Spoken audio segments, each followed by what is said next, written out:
I'm going to share with you ways you can make the most of your face powder at home to not only set your makeup, fix oily skin, but also fix eyeshadow mistakes. The powder that I'm going to be using is a microfine loose powder, which means the powder is really finely milled. And if you have a microfine powder at home, it's going to work better on your skin, especially if your skin type is slightly more mature, because it means it's not going to settle so much in fine lines and your skin is going to remain looking as youthful as possible at the age you are today.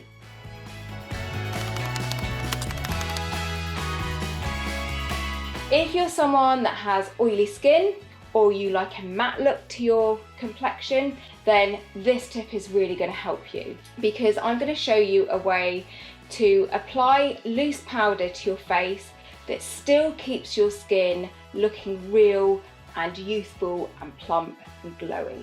And it's very simple. The tip is to just apply the powder to your T-zone, which is your forehead, down your nose and your chin, but you leave your cheeks free of loose powder. That means that any kind of natural oils from your skin is going to travel through your foundation or your blush or your bronzer that you put on, and it's going to keep your cheeks looking glowy. I've put loose powder on my T-zone here, but I haven't put it on my cheeks. So whilst my makeup looks fairly matte, the fact that my cheeks aren't matte helps the skin look plumper and bouncier, and especially as we age, the more plumper our skin is going to look. The next tip I'm going to share with you is a really great tip that I used to do all the time when I was doing bride's makeup, because a bride would want her lipstick to stay on all day or for as long as possible. To help with that, I would apply the lipstick. So I'm going to do this now. I know I've already got lipstick on, but I'm just showing you so you get the idea. Then, this is an optional extra, just something I like to do. I'm going to apply a little bit of cream cheek and lip tint. I'm just going to apply this just in the middle, because I think it adds a bit more definition and a kind of gentle sculpting to the lips. Then I would take a tissue such as this, pull it apart so it's 2-ply. You're going to blot your lips. There you go. And then I'm going to pat this over the top. Then you're going to apply this one more time. Take your tissue, blot again, and then just going to pat over your lipstick one more time. And the layering effect of blotting your lips, powdering your lips, and then applying lipstick again really will keep your lipstick on for a lot longer. Using the powder over the top has obviously given my lips quite a matte look, which I personally really love. It looks really current. But if you like a more glossy look, then you're simply going to get a gloss. It could be any colour. And you're just going to apply that over the top, not all over your lip, just in the centre of your bottom lip. Now, this is still going to give your lips a really glossy look, and in fact it's actually going to give your lips a more kind of bee-stungy, voluminous look, because the gloss is just going to be in the middle. I'll show you. Gloss my hand, tap on, blot together, and there you have, it's given a matte look, lipstick, slightly more kind of 3D volume look to it. This next tip I'm going to share with you is a real game changer when it comes to fixing eyeshadow mistakes. So I'm going to apply some eyeshadow now from one of my favourite eyeshadow palettes, and I'm going to purposely apply the makeup a little bit too heavy, go a bit wrong with it, because I want you to see how loose powder help you perfect your eyeshadow look and fix mistakes. I've got black on my shadow brush. Now let's kind of really, there you go. So, oops, I've put too much shadow on. Okay, here's what you're going to do. Firstly, you're going to take a fluffy brush, so one like this, hopefully you have one at home, and you are going to get your loose powder, tap off then you're going to use the powder as an eraser and a means to soften your eyeshadow. So see, not only does it soften the colour, it almost merges all the colours together, it helps with blending, and it can just quickly fix any eyeshadow mistakes. And hopefully you can see that the loose powder is really helping to take down that colour.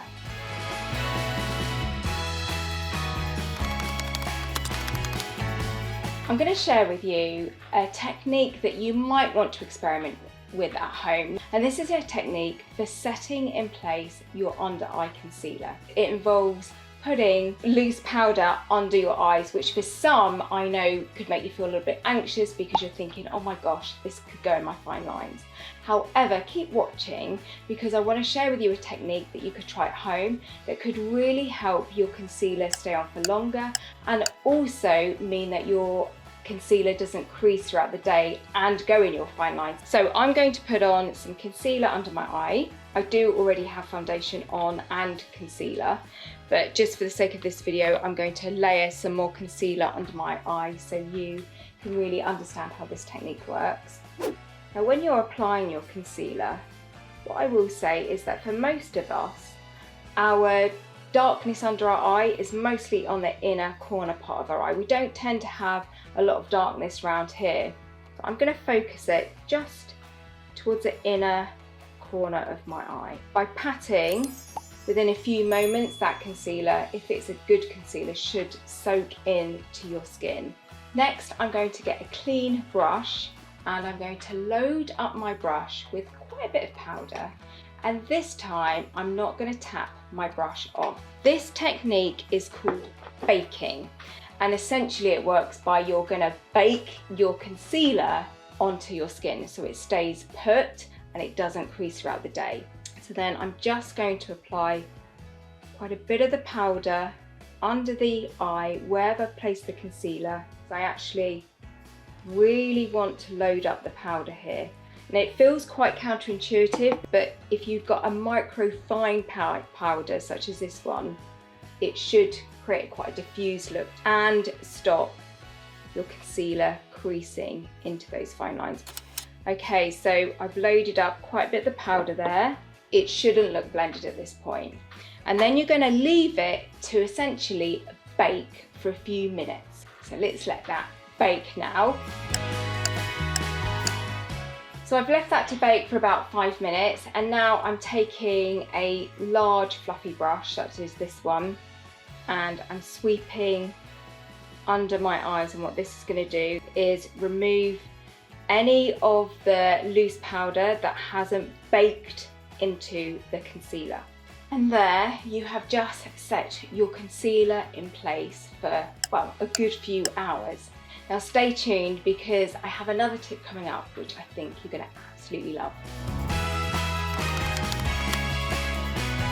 This next technique I'm going to teach you, again, is something to try at home. So this involves a mascara spoolie such as this one. You could get an old mascara wand, give it a little wash and a dry, and you'll have a clean mascara spoolie. You're going to put some translucent powder, loose powder, into the lid here, and you're going to put the powder onto the spoolie. And you're probably thinking, what on earth is she doing?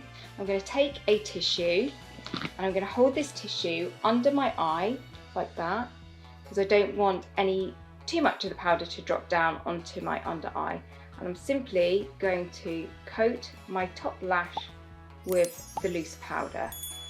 Now you'll notice I've already got my mascara on, and when you do this at home, you will want to put 1 or 2 coats of your mascara on to start with and allow that to dry. Then you're going to take your mascara and you're going to apply a final coat over the top. Let me show you. What this will do is it will just create a touch more thickness to your lashes. So when you put your final coat of mascara over the top, your lashes look thicker and fuller. So I hope you can see the difference that this powder technique has made to my lashes. It really has given them a really fuller and thicker look. And if you're someone that likes a full lash look without applying false lashes, it's a really good technique that you could try at home and get amazing results with. I've applied the same effect to this eye to complete the look, and I hope that you found something in this video that you can try at home, and I hope you love experimenting with makeup as much as I do. Thank you so much for watching, and I shall see you soon in another video. Bye!